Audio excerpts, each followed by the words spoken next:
everybody. I'm Brittany Lewis, a breaking news reporter here at Forbes. Joining me now is historian and author of Conservative at the Core, Allan Lichtman. Allan, thank you so much for joining me. My great pleasure. You have a new book out. So first, a big congratulations to you. It is titled Conservative at the Core, and it dives into the history of conservatism in America from World War I until present day. So to start off the conversation, I want to talk about where we are right now. We are almost close to a year into President Trump's first year of his second term. Why did you think now was the time for the book? Because people, including scholars, commentators, pundits, fundamentally misunderstand Trump and why conservatives so vehemently and universally support him.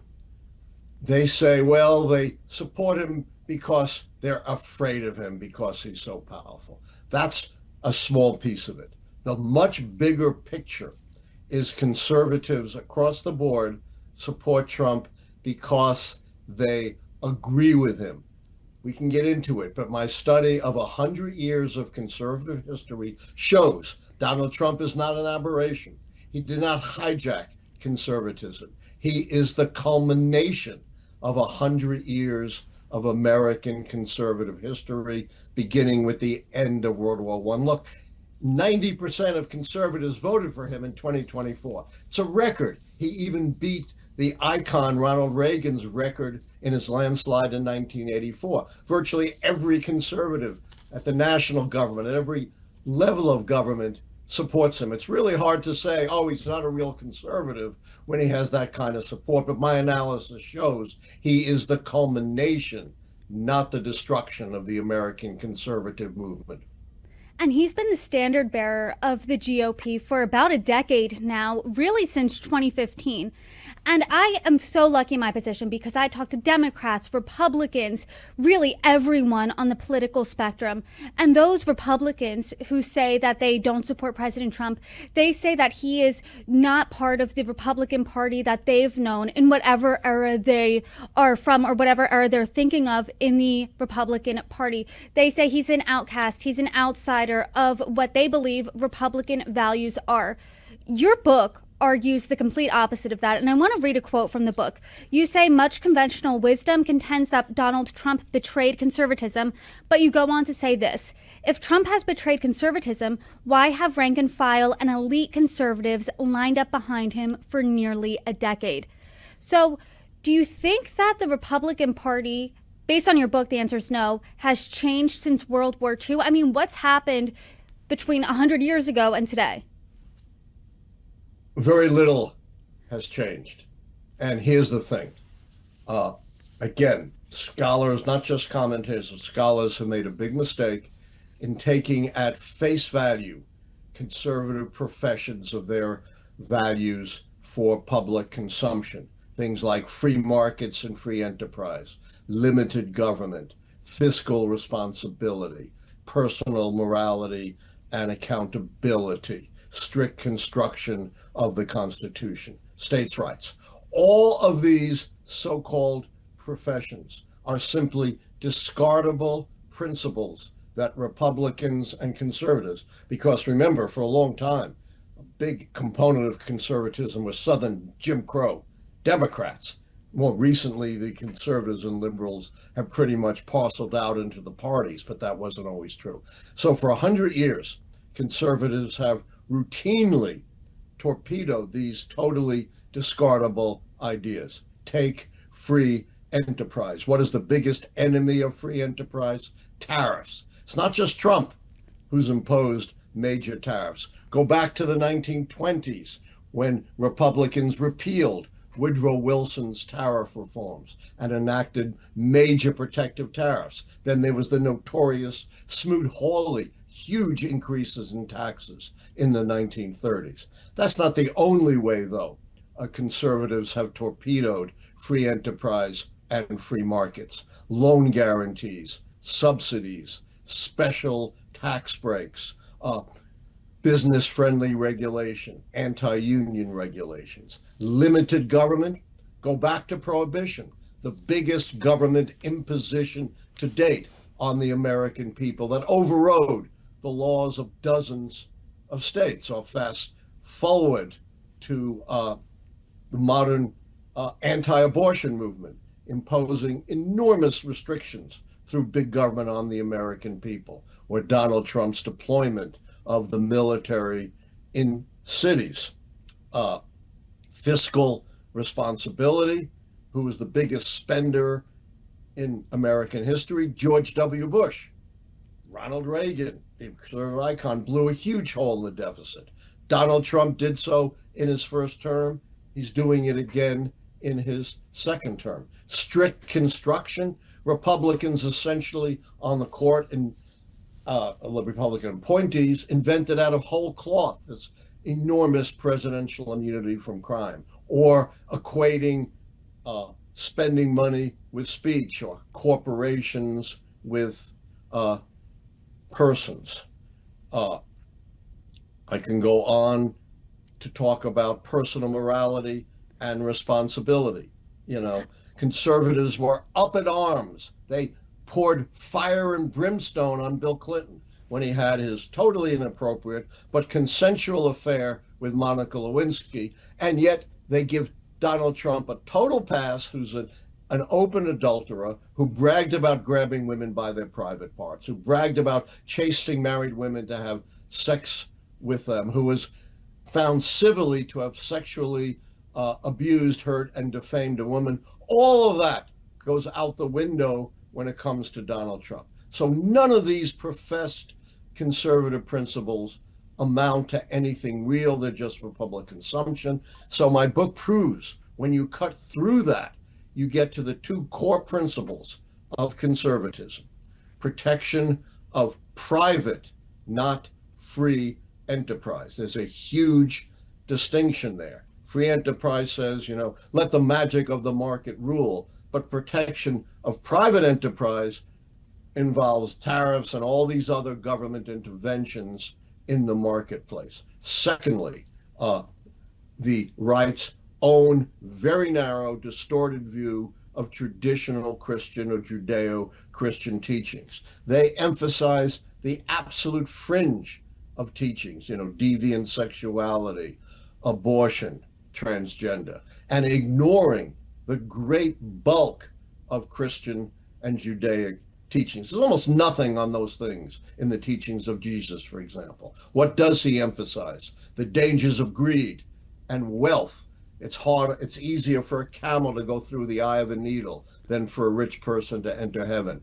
Truth, protecting the vulnerable, the sojourner, the poor. All of this is utterly ignored in right-wing culture wars, and Donald Trump culminates this pro-business culture war ethos that has characterized the right for 100 years.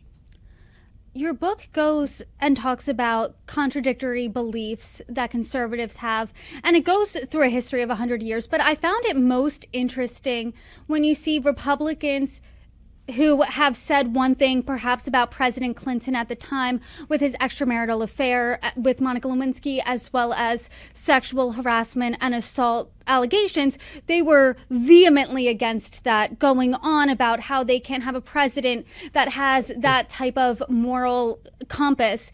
They talk about states' rights and how they want states' rights. That's a big value to them until that infringes on something to do with President Trump. When you're looking at the current Republican Party, which I know you say is the same Republican Party within the past century, and when you're looking at the Trump administration in particular, where do you see these biggest contradictions?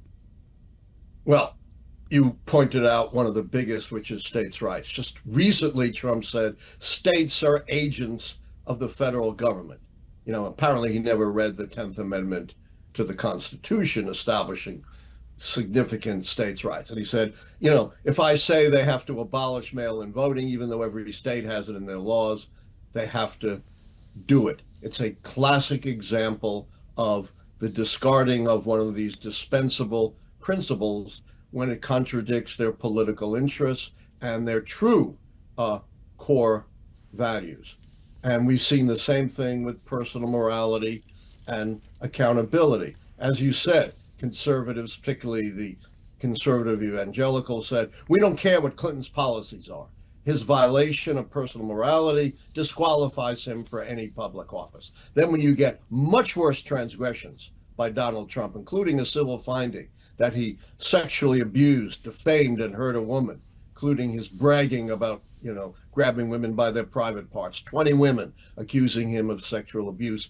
None of that matters because Trump supports their cultural warfare. In other words, the Christian evangelical movement, the Republican Party, has forfeited any claim to personal morality, accountability, and instead they've become just another interest group.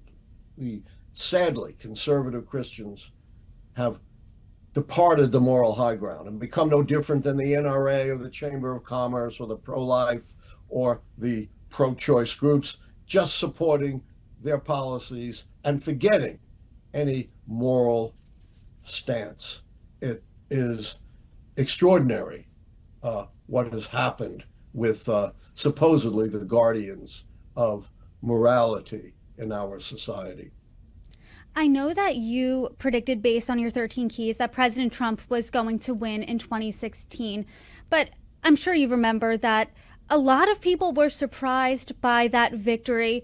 People were surprised again by his victory in 2024. Do you think that President Trump is just saying maybe more of the quiet part out loud when it comes to the GOP? Because you saw 10 years ago about there were more quiet Trump voters than there are now. You're absolutely right about that. In the polls taken a couple of years before the 2016 elections, Trump wasn't even on the list of, about a dozen possibilities. Why does he emerge out of literally nowhere? Because he said the kinds of things that conservatives believe in, but more timid politicians like Governor Bush of Florida or Governor Casey of Ohio were reluctant to say. Again, he succeeded not because he was contradicting or hijacking conservatism, but because he was more fully representing it and expressing it than any other candidate. And you recently said that you've never seen such a clear and present danger to our democracy as we now see under Donald Trump.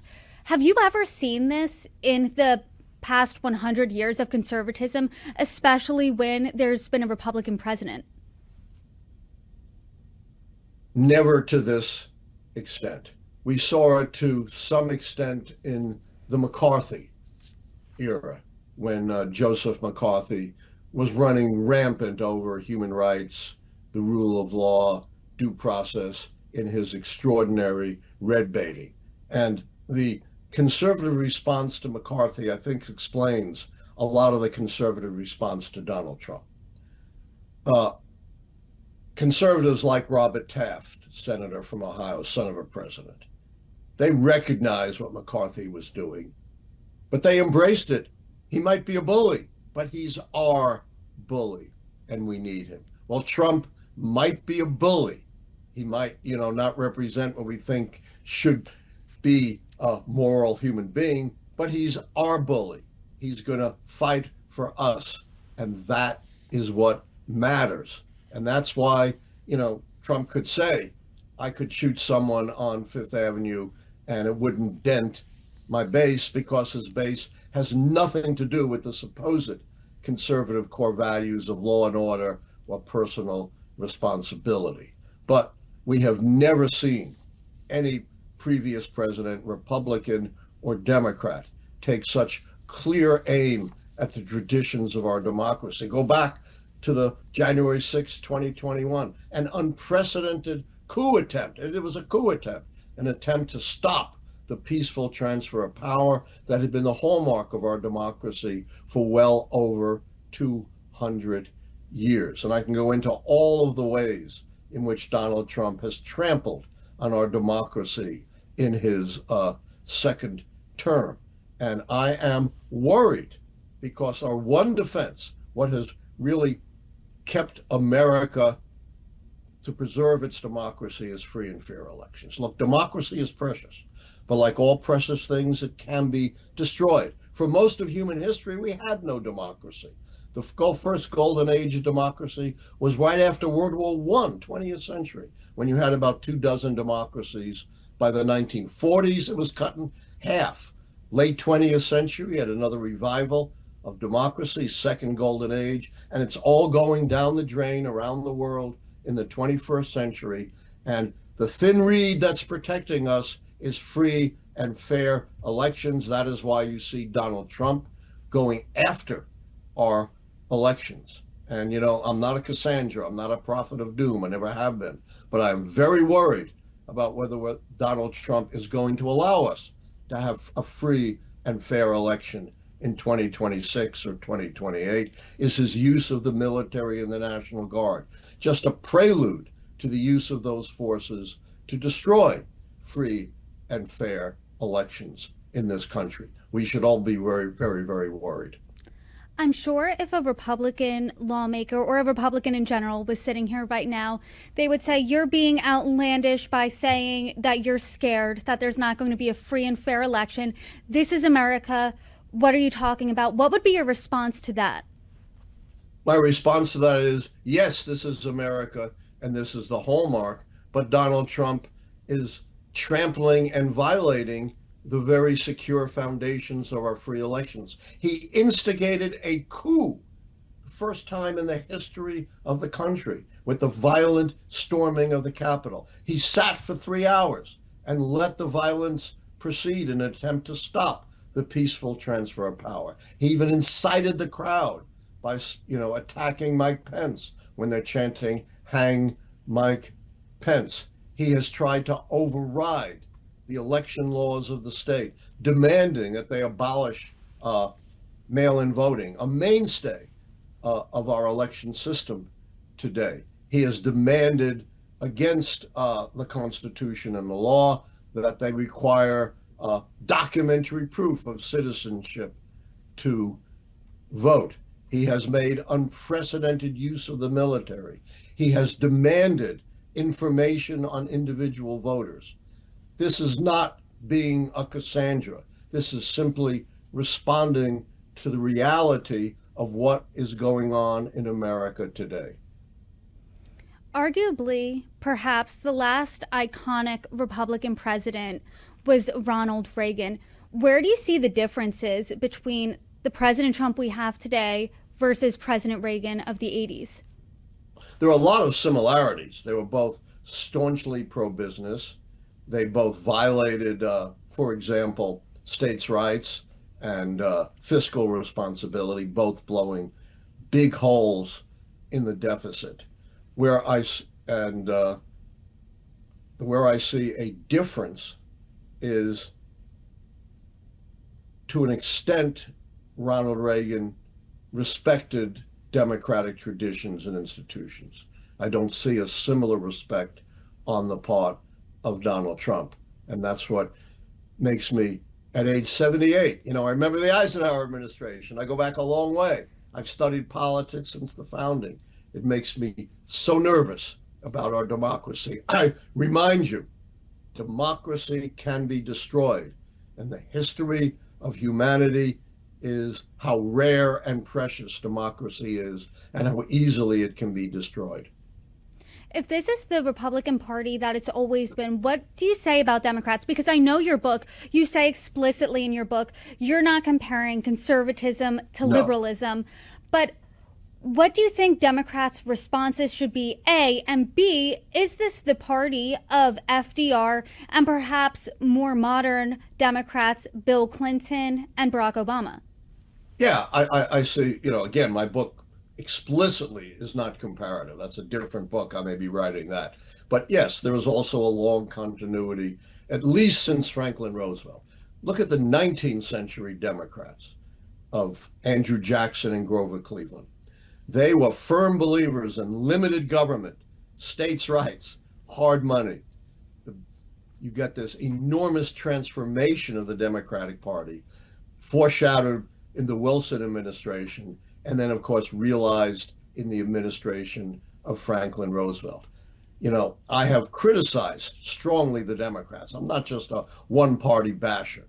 I criticize them for different things, but I have blasted the Democrats for being spineless, for not standing up for what they actually represent. Look at the last 100 years or so and the federal government initiatives that have been most helpful to ordinary people.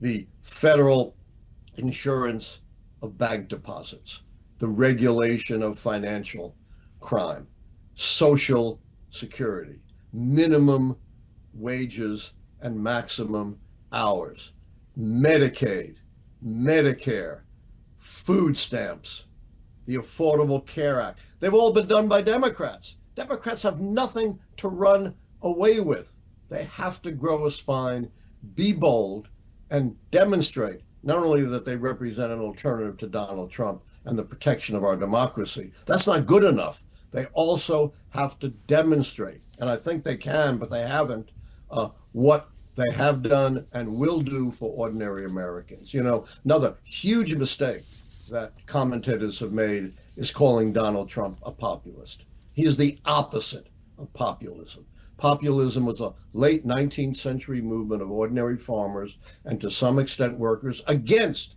the depredations of big business.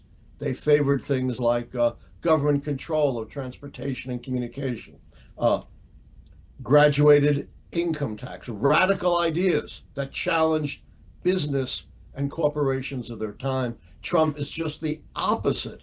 Everything he does, his deregulations, his big tax cuts, are in support of business, not in support of ordinary Americans like the populists were. You brought up limited government a few moments back, and I want to talk about that because that has been a mainstay in core values to the Republican Party, is what they say. But this is in your book. Conservatives and liberals differ not on the size and scope of government, but on its purposes and programs. And you also write that a central paradox of U.S. politics is that people crave benefits the government has doled out since the New Deal, but hate their government.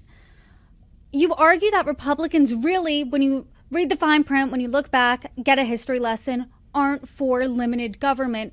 Do you see that with President Trump as well? Absolutely. It's one of the most important insights of my book, that the difference between the two parties is not limited versus big government, but different visions of big government, with Republicans focusing on their cultural wars, the use of government controls over personal behavior, and military and policing. There's 100 years of continuity there. Go back to Prohibition, the biggest intrusion of big government for the time, and then flash forward to the state abortion laws. The hand of big government in the bedrooms of Americans, and of course to Donald Trump's big government initiatives, including, of course, attempts to control elections through the federal government, the deployment of the military and the National Guard, and the enormous buildup of this immigration and customs enforcement, which is the hand of big government, not just on unauthorized immigrants. I have to very strongly make this point. It affects virtually all Americans. Unauthorized immigrants don't live in some isolated community with a big sign, unauthorized immigrants live here. They are integrated into American life. They are married to U.S. citizens or legal residents. They have children who are U.S. citizens. They live near U.S. citizens and legal residents. So this enormous big government crackdown has ripple effects across American society beyond just unauthorized immigrants. This is another example of the willingness of conservatives and Republicans now to use the whip hand of big government to promote their values, in this case, their cultural wars, their xenophobia. Allan, I always love speaking with you because I feel like I get a really good history lesson from you. And your book's central argument is Donald Trump is not the outlier to the conservative movement and the GOP in general. he is the embodiment of it. So in that sense, and then looking at history, looking at the past 100 years, where do you see the trajectory of the GOP going within the next 3 years of his term? I see no change. As I said, commentators are misled to believe that conservatives lay down for Trump because they're afraid of him. No, they do it because they agree with him, from the Senate to Congress to state legislatures to local governments.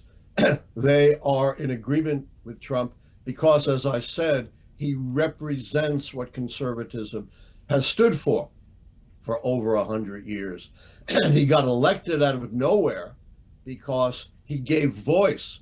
He was bold enough to give voice to the core conservative principles that more wary politicians, less bold politicians like Jeb Bush were unwilling to do. So just as conservatives of the 1920s were waging cultural war and promoting business, that's exactly what Trump is doing 100 years later. Completely consistent with the two core values of protecting private, not free enterprise, and promoting their particular vision of Judeo-Christian values. We see it in his culture wars, we see it in his tax cuts, we see it in his tariffs, we see it in his deregulation.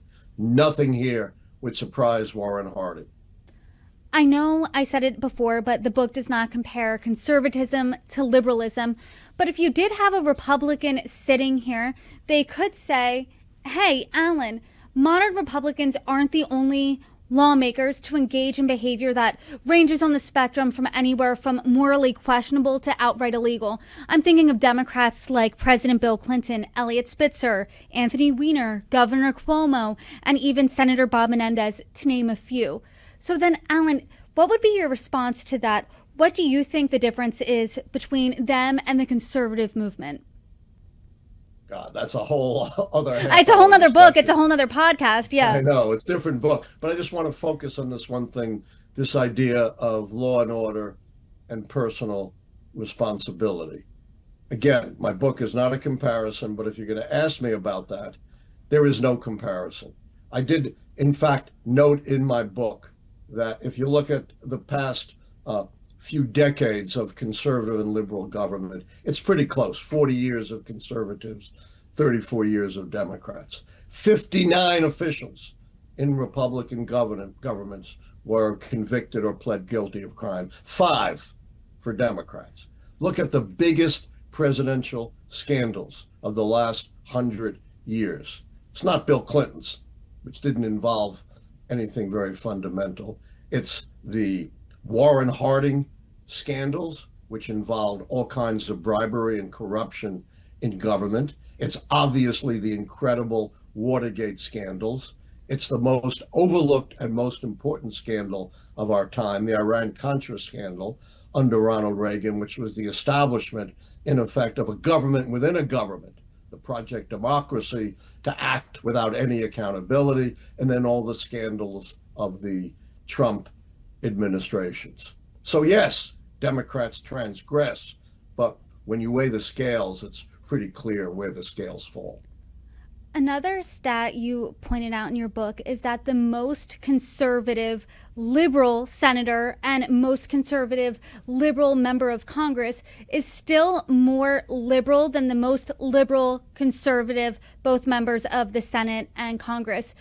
What do you think that means for our politics, for our society? Do you think that's good for the United States? It's a very important point. You know, it used to be that conservatism was not unique to the Republican Party. You had the very conservative Democrats of the Jim Crow era.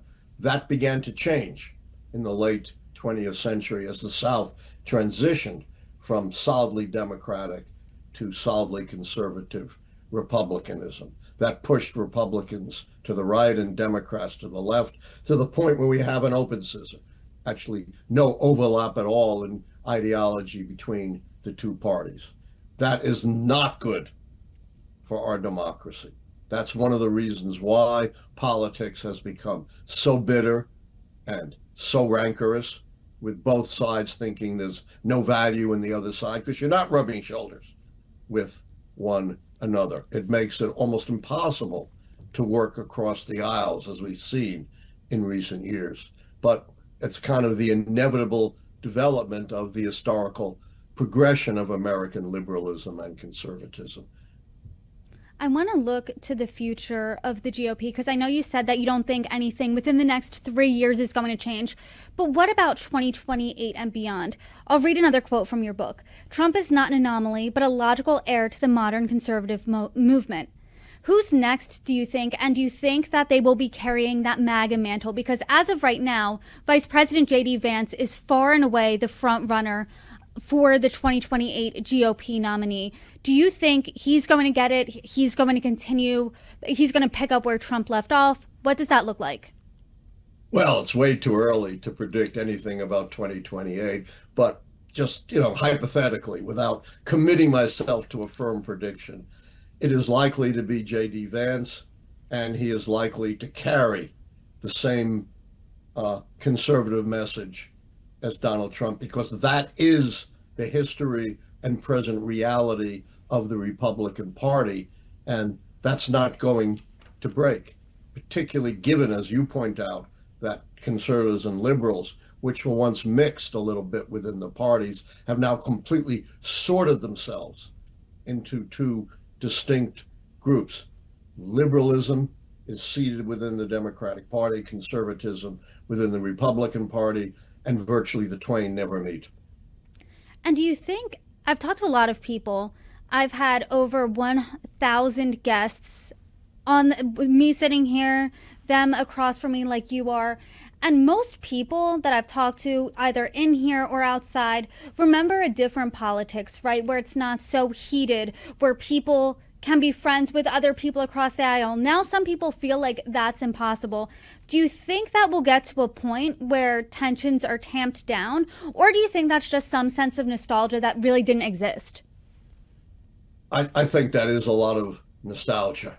Look at the 1930s when Republicans were calling Franklin Roosevelt a fascist and a communist. I don't know how you put the two together, but Democrats were calling the Republicans, the party of reaction, depression, supporting international dictators. So politics has been very, very heated throughout our history. It ebbs and flows a bit, and we are at one of the extreme points. It's not unique, but given the sorting of the parties ideologically and in terms of policy, it's hard to see how that is going to change. Again, given that Trump and his movement, which is entirely behind him, is not an aberration. And I can't stress this too strongly because it does go against the conventional wisdom, but the culmination of conservatism.